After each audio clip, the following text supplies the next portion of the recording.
Many times I think we make things more difficult than they need to be, and lots of times some of the simplest things are the most effective.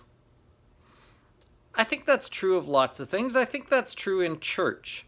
I think lots of times because we want to do good things and we want to be good people and we want to have an impact and we want to teach our kids and our friends and our neighbors, we go into it with such great pressure that we're looking for a great big solution. We've got to do something huge. It's got to be something deep and really, really good. And I don't think it's that hard.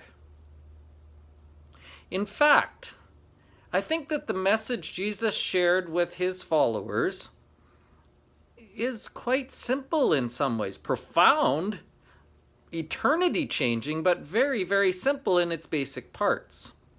And we make a huge mistake when we overlook the small, simple things that we could be doing and then look for something big that we probably will never do.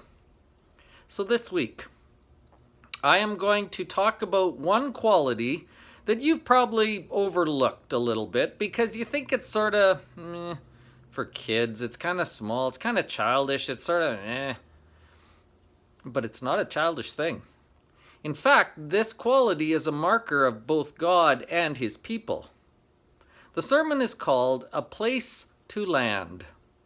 And I'm going to give you something on Sunday morning that you can start doing right away that can make a difference.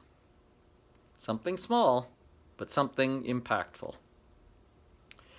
Bible study, we are going to go and study Ephesians chapter 3, verses 14 to 21, the prayer of Paul that we read last week during our worship time. I tried to encourage you last week to maybe use that prayer as your own for the coming year. Pray that prayer for yourself. Pray that prayer for others. And then I got thinking about it afterwards and thought, why don't we look at what that prayer says? Why don't we study it a little bit so that it becomes more important and deeper to us so that then maybe we want to pray it for each other? I think if we understand what Paul is praying for and what that prayer entails, I think it'll be more meaningful to us and it'll be more useful to us.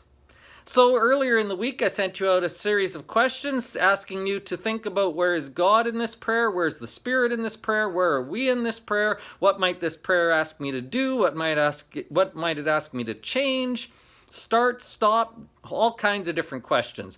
Bring those answers. We're going to throw them all on the table Sunday morning, and then we're going to sift through the whole thing and talk about what we've seen and what Paul wants us to understand, what, more importantly, God wants us to understand. What does Paul pray for that church? Because I think our church needs to pray it too. Ephesians chapter 3, verses 14 through 21. Go have a look at that. Again, as always through the winter, there is lunch, and lunch is being served, so please bring enough for your family and someone else. Plan to stay, visit, fellowship, good times there.